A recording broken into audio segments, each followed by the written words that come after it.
High, আমি প্রিয়াঙ্কা আর এই হলো আমাদের বাড়ি। আর আমি এসেছি বাপের বাড়ি গ্রাম সুন্দরবনে।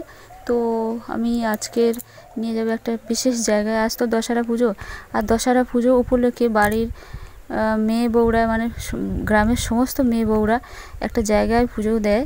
তো সেটা একটা রহস্যজনক জায়গা, এবং কেন রহস্যজনক জায়গা সেটা আমি তোমাদেরকে দেখাবো এবং বলবো। তো চলো যাওয়া যাক সেই রাস্তাটা দিয়ে যাচ্ছি দেখো। আর গ্রাম তো সবাই দেখতে একটু ভালোবাসে, তাই একটু গ্রামের একটু মানে যাওয়ার পথে ভিডিওটা করছি যাতে সবাই দেখে আনন্দ পায়। তো এই হলো খেজুর গাছ, আর যাওয়ার পথে দেখলাম খেজুর গাছটা প্রচুর খেজুর হয়ে রয়েছে, আর খেজুর পেকে পুরো মানে কি বলবো লাল হয়ে রয়েছে। তো কয়েকটা খেজুর কুড়িয়ে খাওয়ার ইচ্ছা হলো, তাই কয়েকটা খেজুর আমি কুড়িয়ে নিলাম। আর খেজুরটা কিন্তু বেশ মিষ্টি ছিল।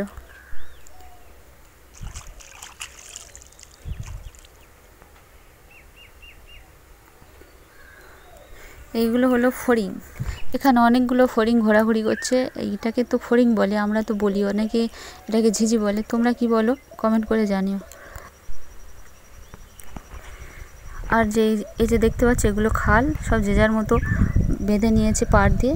তো বিশাল লম্বা একটা খাল। আর এগুলোকে কি বলে ঠিক জানি না, ঝাল গাছ না ঝাউ গাছ কি একটা বলে। তবে এর আঠা কিন্তু খুবই ভালো, অ্যান্টিবায়োটিকভাবে হিসাবে কাজ করে। কোথাও কেটে গেলে, ছড়ে গেলে বা নখের কোণে ব্যথা হলে রস লাগালে দপ করে ওঠে, বেশ মেডিসিনের মতো কাজ দেয়, আর তাড়াতাড়ি সেরেও যায়। তো চলো এই যে রাস্তায় এবার ঢালাই রাস্তা উঠে এলাম। আর ওই যে দূরে দেখতে পাচ্ছ ভিড় একটা, তো ওইখানে যাব। আর এই যে খালটা দেখতে পাচ্ছ এটাকে দৈবী খাল বলে, দৈব খাল বলে। তো যেহেতু ওই আসলে দশহরা পুজো কি মনসা পুজো, তাই দশহরা পুজো উপলক্ষে গ্রামের মানুষ ওখানে জড়ো হয়েছে মনসা পুজো দেওয়ার জন্য। তো প্রায় চলে এসেছি। আর এই যে পাশে যে এইগুলো জমি দেখছো, এখানে কিন্তু মেলা হয়। যেহেতু এবছর আগে বৃষ্টি হয়ে গেছে, সেজন্য সবই কাদা। তো সেই জন্য এবছর মেলা টেলা হয়নি, হওয়ার চান্সও নেই।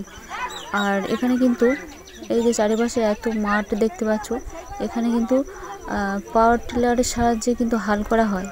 আর সেই হালটা কিন্তু কখনোই রাতের বেলা হয় না, সবসময় কিন্তু দিনের বেলা হয়।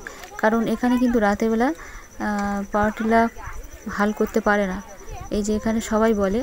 এবং যে এসছে আজও পর্যন্ত কেউ রাতের বেলা কিন্তু হাল করতে পারেনি।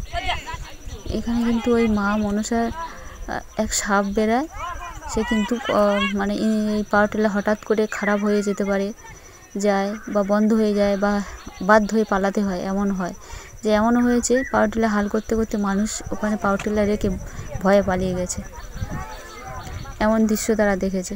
এবং কেউ কেউ বলে সাপ দেখেছে বিশাল বড়, তার মাথায় সিঁদুর লাগানো, এরকম বলে। কিন্তু সবাই এখানকার মানুষজন সবাই খুব মানে।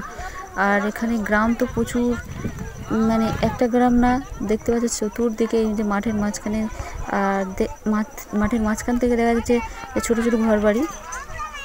এটা কিন্তু অনেক দূর দূরান্ত থেকে মানুষ, ওই গ্রাম থেকে সবাই এসেছে, এবং বহু মানুষ পুজো দেওয়া হয়ে গেছে, বাড়ি চলে গেছে এবং আরও কিছু মানুষ আসছে, পুজো দিচ্ছে আর চলে যাচ্ছে। আর এই যে মা মনসার প্রিয় দুধ কলা, তো দুধটা ওই গাছের গোড়ায় ঢেলে দিচ্ছে আর গড়িয়ে গড়িয়ে পড়ে যাচ্ছে।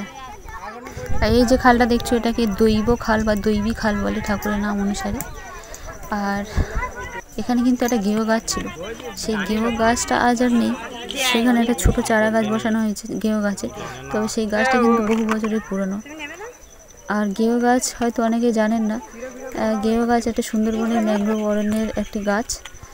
তো সেই গাছটা আজ নেই, তার সেই জায়গাটা ছোট গেঁয়ো গাছ বসানো হয়েছে, সেখানে পুজো দেওয়া হয়। আর এবারে প্রসাদ তো খেয়ে নিলাম, খেয়ে বাড়ি যাচ্ছি। আর এই যে হাঁসা বলি দেওয়া হয়েছে আজকে মনসা পুজো উপলক্ষে। আর হাঁসা বলতে ছেলে হাঁসটাকে হাঁসা বলা হচ্ছে। আর একে সিঁদুর পরানো হয়েছে, পুজো দেওয়া হয়েছে। বলি বলতে গলায় 3 বার কাঠারির ছোঁয়া লাগিয়ে তুলে নেওয়া হয়, দিয়ে ছেড়ে দেওয়া হয়। অনেকে ছেড়ে দেয়, অনেকে খায়। তো তারপর পান্তা খেতে হয়, যেহেতু পান্তা খেয়ে নিচ্ছে। এতক্ষণ সাথে থাকার জন্য অসংখ্য ধন্যবাদ। সুস্থ থাকুন, ভালো থাকুন, টাটা।